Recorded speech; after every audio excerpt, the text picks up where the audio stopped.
Congratulations sir Krishna Reddy గారు. మీ అందరిలో కంటే మీది ఒక గొప్ప విజయం. ఎందుకంటే ఒకరు సిఐ అవమానించారని దాన్ని మీరు కసిగా తీసుకొని ఈ ఉద్యోగం కొట్టడం మామూలు కాదు. అట్లాంటిది మీరు ఒక కసిగా తీసుకొని ఇది సాధించారు. అసలు ఎట్లా సాధించారు మీరు చెప్పండి. థ్యాంక్ యూ నా ఒపీనియన్ ఏంటంటే ఏదైనా మనం స్పోర్టివ్గా తీసుకొని ముందుకు వెళ్తూ ఉన్నారండి. లైఫ్లో ప్రతిదీ మనకి ఏదో ఒక ఇద్దరు make you or break you అనమాట. సో ఇట్ మేడ్ మీ అనమాట. సో నేను అట్లా పాజిటివ్గా తీసుకొని స్పోర్టివ్గా లక్ష్యం వైపు ముందుకు అడుగు వేయటం జరిగింది. సో ఈ క్రమంలో నాకు నా ఫ్యామిలీ, అదేవిధంగా ఫ్రెండ్స్, అదేవిధంగా మెంటర్స్ అందరూ నాకు సహాయం చేయడం జరిగింది. సో వాళ్ళందరూ help with God grace. So నేను ఈ లక్ష్యాన్ని సాధించాలని భావిస్తాను. అంటే మీకు ఈ సివిల్ సర్వీస్ రాయాలనే ఆలోచన ఎట్లా వచ్చింది? యాక్చువల్లీ నాకు మంచి డాక్టర్ అవి, గొప్ప సర్జన్ అవ్వాలి, సర్జరీ ఎంఎస్సి సర్జరీ చేసి సర్జన్ అవ్వాలి, దాంట్లో తక్కువ ఖర్చులో చేయగలిగేటువంటి అంటే ఎక్కువ ఖర్చులో చేసే ఆపరేషన్స్ తక్కువ ఖర్చులో చేసే విధంగా మెథడాలజీస్ కనిపెట్టాలని నాకు బలమైన కాన్సెప్ట్ ఉండేది చిన్నప్పుడు. సో కానీ నాకు ఫ్యామిలీ కండిషన్స్ అట్లా అకామిడేషన్ లేదు. సో అట్లా ప్రత్యామ్నాయంగా ప్రజాసేవగా పబ్లిక్ లైఫ్ ఉండేటువంటి వేదిక ఏదైనా ఉందంటే అది సివిల్ సర్వీస్ అని అర్థమయ్యి నేను బీఏ తీసుకోవడం జరిగింది. కానీ బీఏ సెకండ్ ఇయర్లో మా నాన్నగారు చనిపోవడం, సో అప్పుడు ఇంకా పోలీస్ కానిస్టేబుల్కి జాయిన్ అవ్వాల్సి రావడం జరిగింది. సో అప్పటి నుంచి నాకు సివిల్ సర్వీసెస్ ప్రిపరేషన్ చేయాలి అనేటువంటి ఆలోచన ఉంది. తర్వాత జాబ్ వచ్చిన తర్వాత కూడా నేను దాన్ని అట్లా కంటిన్యూ చేస్తూ వచ్చాను. కానీ నాకు కాస్త ఎక్కువ సమయం తీసుకుందనే చెప్పొచ్చు.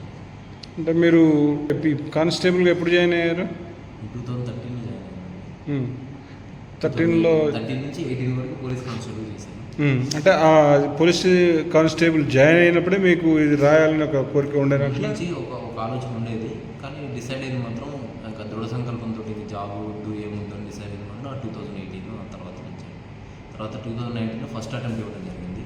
సో ఫస్ట్ అటెంప్ట్లో నేను ఇంటర్వ్యూ వరకు రీచ్ అవ్వడం జరిగింది. కానీ ఫైనల్ కట్ ఆఫ్ 9 మార్క్స్ తోటి నేను ఫెయిల్ అవ్వడం జరిగింది. తర్వాత 21 to 22 అటెంప్ట్స్ సెకండ్ థర్డ్ అటెంప్ట్లో సీసెట్ ఫెయిల్ అవ్వడం జరిగింది ప్రిలిమినరీ స్టేజ్లో.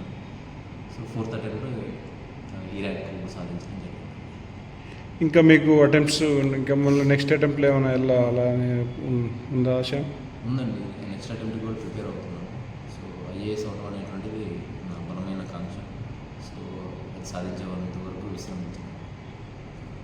మీకు ఒక ఆకాంక్ష ఉంది కాబట్టి ఖచ్చితంగా సాధిస్తారు. అదేవిధంగా మీరు అది సక్సెస్ చేసి ఇప్పుడు ఎలా అయితే ఈ అవమానాన్ని జయించారో మీరు ఇప్పుడు ఓన్లీ కలెక్టర్ కావాలనే ఒక దాంతో మీరు ముందుకు పోవాలని నేను కోరుతున్నాను. తర్వాత ఈ ప్రిలిమ్స్కి ఎలా ప్రిపేర్ అయ్యారు మీరు? జనరల్గా ఈ మా యూనివర్సల్ న్యూస్ ప్రేక్షకులకు చెప్పండి, ఎట్లా ప్రిపేర్ కావాలి? యాక్చువల్గా ప్రిలిమ్స్ కంటే అండి స్ట్రాటజీ నాకు తీసుకున్నట్లయితే ఈ సంవత్సరం నాకు 106 మార్క్స్ రావడం జరిగింది. Cut off was around 75 marks ఉంది. దీనికి నేను చేసింది ఏంటంటే ఫస్ట్ ఎవరైనా బేసిక్ ఎన్సీఆర్టీ బుక్స్ని కంప్లీట్ చేయాల్సి ఉంటుంది. తర్వాత సబ్జెక్ట్ ఒక స్టాండర్డ్ బుక్ని ఏ స్టాండర్డ్ బుక్ అయినా ఒక బుక్ని తీసుకోవాల్సి ఉంటుంది. మార్కెట్లో ఒక సబ్జెక్ట్కి 2-3 బుక్స్ అవైలబుల్ ఉన్నాయి. మనకి ఇష్టం వచ్చిన బుక్ని ఒక దాన్ని పికప్ చేసుకోవాల్సి ఉంటుంది. అలా చేసుకున్న తర్వాత దాన్ని తర్వాత చదవాల్సి ఉంటుంది. ఈ రెండింటిని కలిపి ఒక షార్ట్ నోట్స్ తయారు చేసుకోవాల్సి ఉంటుంది. జాగ్రఫీకి సంబంధించి ఎన్సీఆర్టీస్ ఒక 5-6 బుక్స్ ఉంటాయి. సో 5-6 బుక్స్ అన్నింటినీ కలుపుకొని, అదేవిధంగా జాగ్రఫీ స్టాండర్డ్ బుక్ జీసీడీ అనేది ఈ అన్ని బుక్లు కలుపుకొని మన దగ్గర ఒక షార్ట్ నోట్స్ ఉన్నాయి. అట్లా geography, history, polity, economy, science and technology, current affairs, తర్వాత ఎన్విరాన్మెంట్, తర్వాత ఇంటర్నల్ సెక్యూరిటీ, తర్వాత సోషల్ ఇష్యూస్, ఓల్డ్ హిస్టరీ, ఇటువంటి అన్ని టాపిక్స్ మనం సపరేట్ నోట్స్ తయారు చేసుకోవాల్సి ఉంటుంది. చేసుకున్న తర్వాత వాటిని పదే చదవాల్సి ఉంటుంది. తర్వాత ఒక 30-40 మాక్ టెస్ట్లు రాయాల్సి ఉంటుంది. సో అలా రాస్తూ కాన్సెప్చువల్ క్లారిటీ పెంచుకోవాల్సి ఉంటుంది. సో అది నా స్ట్రాటజీ.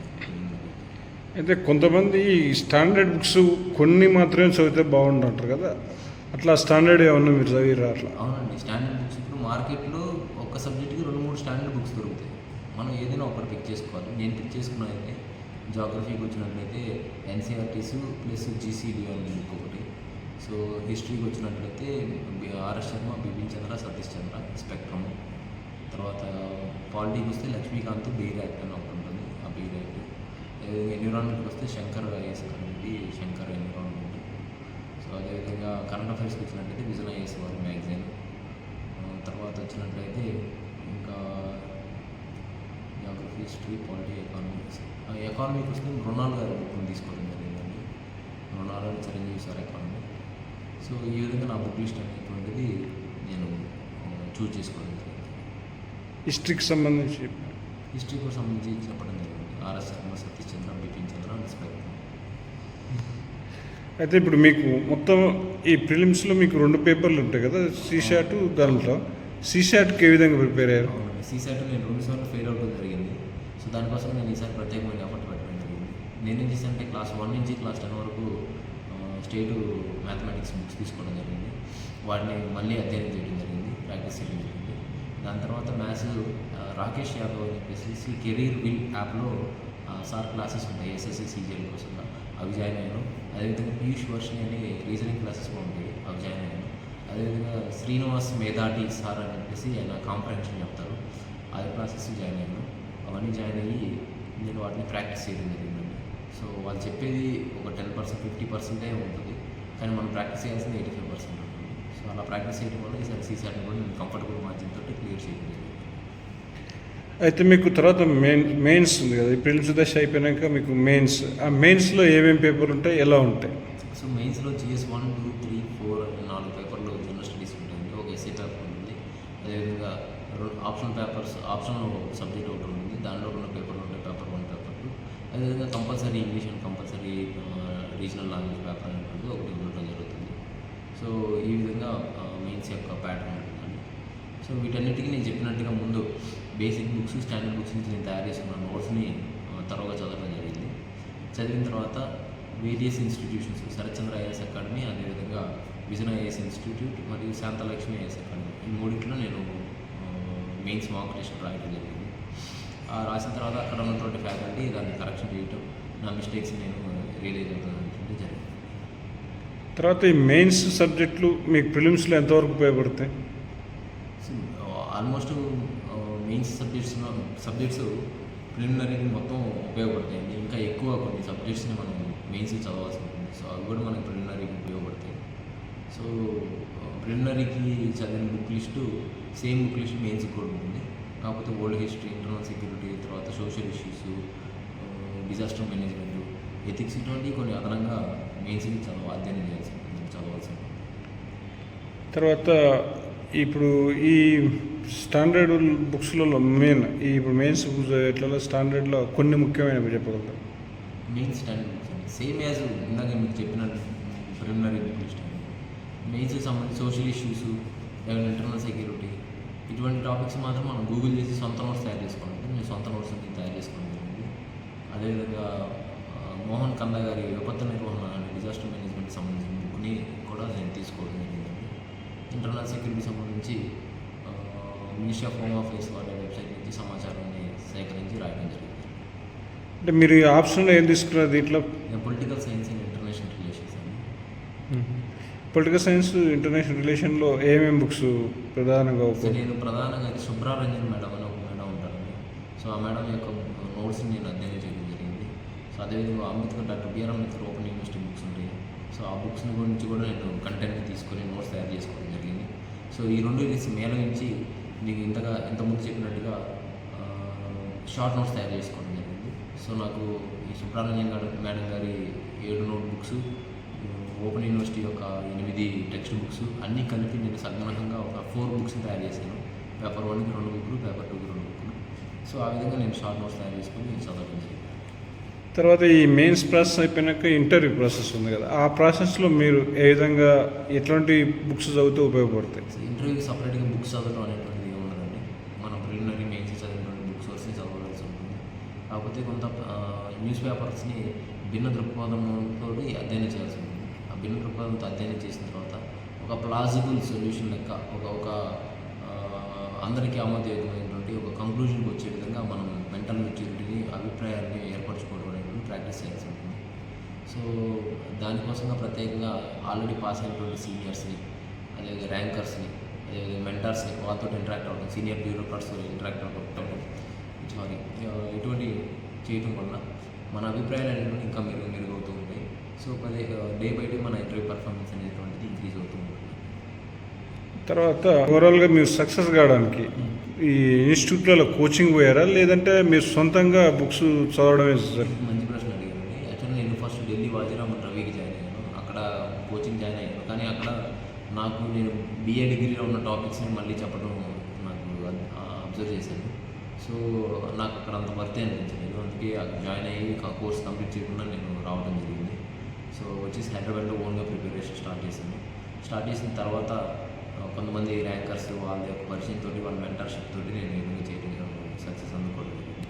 ఈ క్రమంలో నాకు Sarathchandra IAS academy director Sarathchandra garu, అదేవిధంగా విజయ్ ఐఏఎస్లో మెంటర్స్, అదేవిధంగా శాంతాలక్ష్మి ఐఏఎస్ రవికుమార్ గారు హెల్ప్ చేయడం జరిగింది. దీంతో పాటు టాపర్స్ జగత్ సాయి, తిరుపతిరావు గంట వీళ్ళు హెల్ప్ చేయడం జరిగింది. అదేవిధంగా నాకు మొత్తానికి అన్నిటికంటే కూడా ఈ మెంటర్లు అన్నిటికంటే కూడా నాకు మహేష్ భగవత్ IPS గారు ఒక రకమైనటువంటి ప్రత్యేకమైన మెంటర్గా చెప్పుకోవచ్చు. ఎందుకంటే ఆయన UPSC మెంటర్ కంటే కూడా మిగతా విషయాల్లో కూడా నాకు కేర్ చేయడం జరిగింది. లైక్ ఫాదర్ లాగా కేర్ చేయడం జరిగింది. సో నేను ఏదైనా స్ట్రెస్ ఫీల్ అయినప్పుడు, లేకపోతే డైనమస్ ఫీల్ అయినప్పుడు, కన్ఫ్యూషన్ ఫీల్ అయినప్పుడు సార్కి మెసేజ్ పెడుతుంటాను. సార్ నాకు రిప్లై చేస్తూ ఉంటారు. సో నేను సార్ దగ్గరికి వెళ్ళి కూడా మీట్ అవ్వడం జరుగుతుంది. సో ఈ విధంగా మంచి మెంటర్స్, మంచి బ్యూరోక్రాట్స్ వీళ్ళ యొక్క అందరి సహకారంతో నేను ఈ ర్యాంకులు సాధించడం. తర్వాత దీంట్లో మీకు ప్రధానంగా టెస్ట్ సిరీస్ బాగా ఉపయోగపడుతుంది అంటారు కదా, ఈ టెస్ట్ సిరీస్ కోసం మీరు ఏం చేసేవాళ్ళు? ఆ టెస్ట్ సిరీస్ కోసం అంటే నేను ప్రత్యేకంగా విజన్ ఐఏఎస్ వాళ్ళ యొక్క అభ్యాస్ అనే ఒక టెస్ట్ సిరీస్ ఉంటుందని అది జాయిన్ అయ్యాను. అదేవిధంగా శరత్చంద్రలో మెయిన్స్ ఆన్సర్ రైటింగ్ ప్రోగ్రామ్ అనేటువంటి దాంట్లో జాయిన్ అయ్యాను. శాంతాలక్ష్మి ఐఏఎస్ అకాడమీలో కూడా మెయిన్స్ గైడెన్స్ ప్రోగ్రామ్ జాయిన్ అయ్యాను. సో ఈ టెస్ట్ సిరీస్లో వాళ్ళు రిటర్న్ టెస్టులు రాయటం, దాన్ని ఎవాల్యుయేషన్ చేయించుకోవడం అనేటువంటి చేయడం ద్వారా నేను నా తప్పుని సరిదిద్దుకోగలిగాను. తర్వాత మాక్ ఇంటర్వ్యూస్ ఉంటాయి కదా, మాక్ ఇంటర్వ్యూస్ చాలా వరకు ఈ మనకు ఇంటర్వ్యూలో ఎలా చేస్తారు అనే దాని మీద బాగా ఉపయోగపడతాయి కదా, ఇట్లాంటి ఎన్ని తీసుకుంటే ఉపయోగపడతాయి? నేను 2019లో ఫస్ట్ టైం ఇంటర్వ్యూకి వెళ్ళినప్పుడు 5 మాక్ ఇంటర్వ్యూలు ఇచ్చాను సార్. కానీ ఈ సంవత్సరం మాత్రం 3 మాక్ ఇంటర్వ్యూస్ మాత్రం నేను ఇవ్వడం జరిగింది. అందులో కూడా నేను శరత్చంద్ర ఐఏఎస్ అకాడమీలో మాత్రం, తర్వాత విజన్ ఐఏఎస్లో ఇవ్వడం జరిగింది. సో ఈ 2 ఇన్స్టిట్యూట్లోనే నేను మాక్ ఇవ్వడం జరిగింది. దానికంటే కూడా నేను వ్యక్తిగతంగా నాకు శరత్ సారు 1-to-1 డిస్కషన్స్ ఎక్కువ చేయడం వల్ల నాకు నేను ఇంటర్వ్యూ స్కిల్స్ని నేను ఇంప్రూవ్ చేసుకున్నాను ఫీల్ అవుతున్నాను. ఓకే అండి, మీరు ఇది ఒక విధంగా కాకుండా మీరు ఒక ఫాదర్ ఇదే దూరమైనా కూడా మీరు దీన్ని ఫాదర్ యొక్క లక్ష్యాన్ని సాధించాలని అదొక విషయము. తర్వాత మీరు కానిస్టేబుల్గా కూడా అక్కడ ఎదుర్కొన్న విషయాలు ఈ ఒక కసిగా తీసుకోవడం అనేది చాలా గొప్ప విషయం. Thank you sir.